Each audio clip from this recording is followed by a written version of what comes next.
आप सभी का स्वागत है। आज हम लोग इंडियन पॉलिटी का नेशनल फ्लैग चैप्टर देखेंगे, जिससे अक्सर एक प्रश्न लगभग सभी परीक्षाओं में पूछे जाते हैं, सामान्य अध्ययन या सामान्य ज्ञान के रूप में। और चूँकि ये हमारा राष्ट्रीय ध्वज से संबंधित चैप्टर है, इसलिए इसके बारे में जानकारी रखना हमें ज़रूरी भी होता है, क्योंकि बेसिक चीज़ें से लेकर के जब आप साक्षात्कार इंटरव्यू में जाते हैं, वहाँ भी इससे आपसे प्रश्न पूछ दिए जाते हैं। तो इससे जुड़े हुए जो इम्पोर्टेंट फैक्ट्स हैं वो मैं आपके सामने रख रहा हूँ।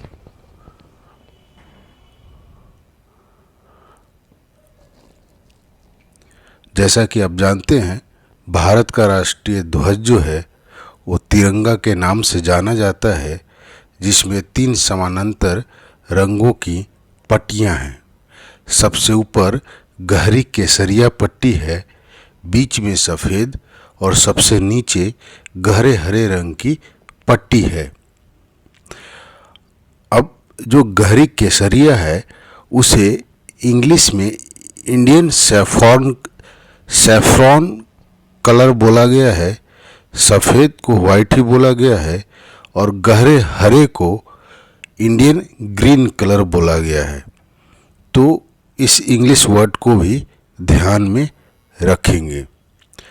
जो झंडे की चौड़ाई और लंबाई का अनुपात है, ध्यान रखिएगा, चौड़ाई और लंबाई का वो अनुपात 2:3 यानी 2:3 है।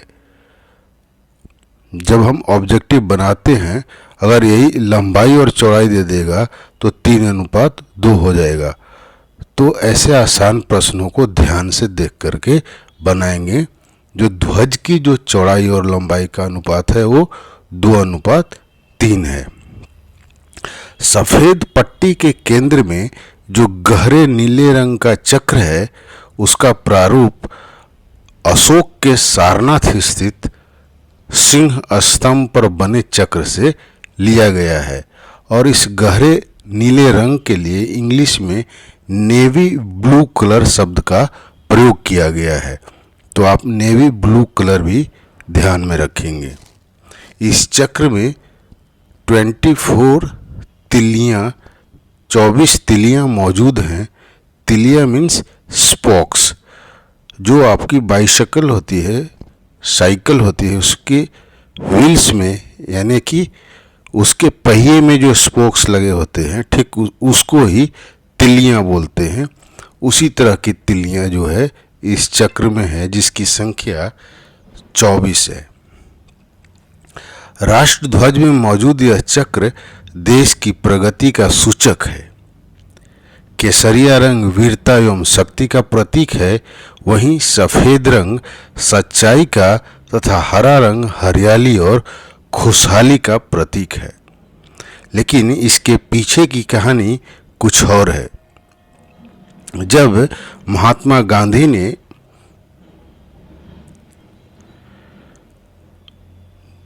भारत देश के लिए एक झंडे की आवश्यकता को महसूस किया, तो उन्होंने पिंगली वेंकैया को एक राष्ट्रध्वज तैयार करने के लिए बोला। और उस समय जो केसरिया रंग था वो हिंदुत्व का प्रतीक था, और जो हरा रंग था वो मुस्लिम धर्म का प्रतीक था, और सफ़ेद जो था वो शांति का प्रतीक था। बाद में इसे मॉडिफाई कर करके वर्तमान स्वरूप में लाया गया, जिसे आगे मैं आपको बताने वाला हूँ। तो भारत की संविधान सभा ने राष्ट्रीय ध्वज के प्रारूप यानी ड्राफ्ट को 22 जुलाई 1947 को अपनाया। इस झंडा समिति के अध्यक्ष, ये जो राष्ट्रीय ध्वज के लिए जो प्रारूप बना उसके लिए कमेटी बनाई गई थी जिसे झंडा समिति कहते हैं, उसके अध्यक्ष आचार्य जेबी कृपलानी थे। यह 15 अगस्त 1947 को डोमिनियन ऑफ इंडिया का आधिकारिक ध्वज बन गया।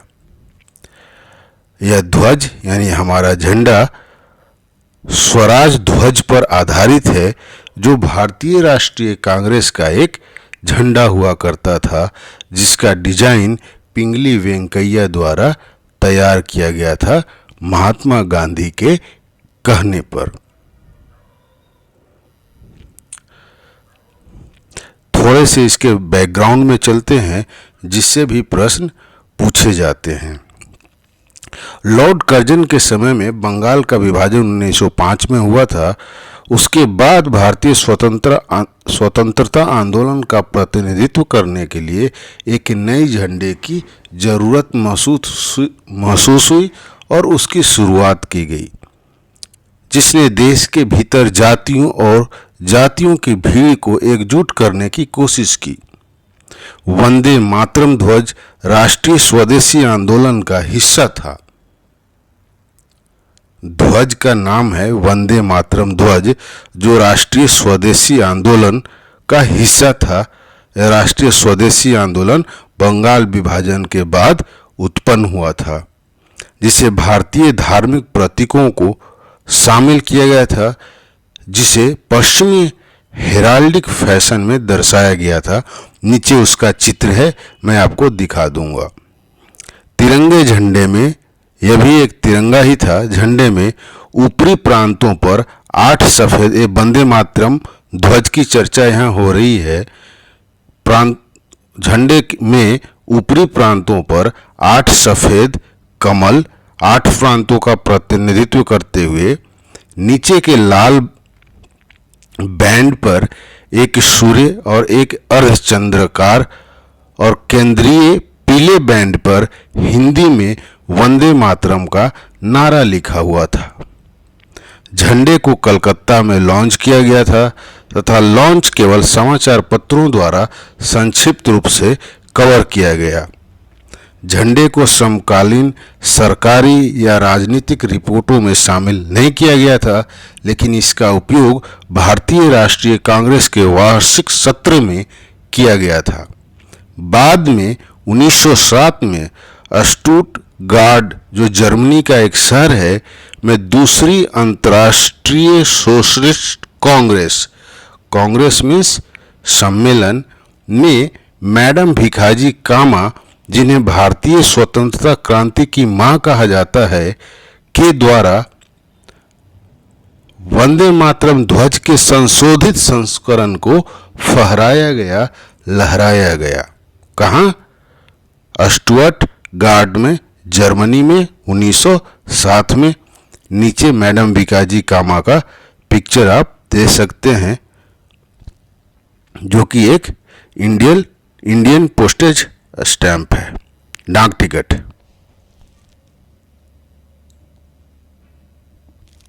अब भारतीय ध्वज को लहराने के लिए, फहराने के लिए उसकी एक कानून है, संहिता है, जिसे फ्लैग कोड ऑफ इंडिया कहते हैं। ये है क्या?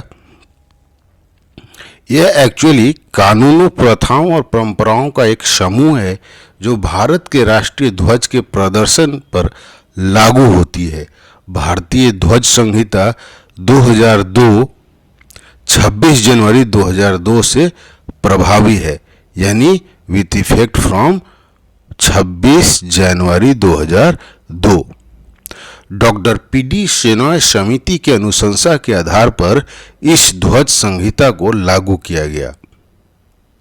इसके पहले की भी फ्लैग कोड थे, लेकिन वो अभी प्रासंगिक नहीं है, उससे प्रश्न अभी नहीं बनते हैं, इसलिए मैंने यहाँ पर उनकी चर्चा नहीं की है। नई ध्वज संहिता को लागू करवाने के लिए न्यायालय में याचिका करने वाले व्यक्ति एक उद्योगपति थे, जिनका नाम नवीन जिंदल है। भारतीय ध्वज संहिता को 3 भागों में विभाजित किया गया है, जिसका पहले भाग में राष्ट्रीय ध्वज का सामान्य विवरण दिया गया है। दूसरे भाग में सार्वजनिक, निजी संगठनों और शैक्षणिक संस्थानों आदि के सदस्यों द्वारा राष्ट्रीय ध्वज का प्रदर्शन का उल्लेख है और तीसरे भाग में संघ या राज्य सरकारों और उनके संगठनों और एजेंसियों द्वारा राष्ट्रीय ध्वज का प्रदर्शन के बारे में विवरण है। भारत के मुख्य न्यायाधीश वीएन खरे की अध्यक्षता वाली पीठ ने कहा कि भारत के संविधान के अनुच्छेद 19(1)(a) के तहत नागरिकों को पूरे वर्ष यानी संपूर्ण वर्ष अपने परिसर में यानी घरों में राष्ट्रीय ध्वज फहराने का अधिकार है और यह अधिकार मौलिक अधिकार है, बशर्ते कि राष्ट्रीय ध्वज की गरिमा बनी रहे यानी उसका अपमान ना हो। यहाँ पे जुड़े हुए कुछ फैक्ट हैं। राष्ट्रीय ध्वज के अपमान के लिए 1 वर्ष की कारावास हो सकती है। इंग्लैंड के जो झंडे हैं, इंग्लैंड के झंडे को यूनियन जैक कहा जाता है। 15 अगस्त 1947 को यूनियन जैक को उतारकर तिरंगा को लगाया गया। किसी भी देश का उसका प्रथम सांकेतिक प्रतिनिधित्व उसका राष्ट्र ध्वज ही करता है। जैसे आप खेलों में आपने देखा होगा, ओलंपिक खेल, एशियन गेम्स, अन्य कोई भी गेम होगा तो वहाँ पर सबसे पहले आपको किसी भी कंट्री का उसका फ्लैग आपको दिखाया जाता है। इस तरह हम कह सकते हैं कि किसी भी देश का सबसे पहला सांकेतिक प्रतिनिधित्व उस देश का राष्ट्र ध्वज करता है। महात्मा गांधी ने राष्ट्र ध्वज की आवश्यकता को पत्रिका यंग इंडिया में बताया था और वर्तमान ध्वज के निर्माण से पहले कई स्वतंत्रता सेनानियों ने, समाज सेवियों ने अलग अलग झंडे का प्रस्ताव दिया था, जिनमें से सिस्टर निवेदिता तथा स्वामी विवेकानंद भी प्रमुख हैं। इन्होंने भी झंडे का प्रस्ताव दिया था और ये 3 झंडे हैं, उनका रूप है, उनका पिक्चर है, चित्र है। ये वंदे मातरम ध्वज जिसे मैडम भिकाजी कामा ने जर्मनी में फहराया था, यह है दूसरा आपका वंदे मातरम ध्वज 1907 में। स्वराज ध्वज जो है ये 1923 में बना था। पिंगली वेंकैया ने इसे तैयार किया था महात्मा गांधी जी के कहने पे और ये फाइनल तिरंगा जो है ये आपको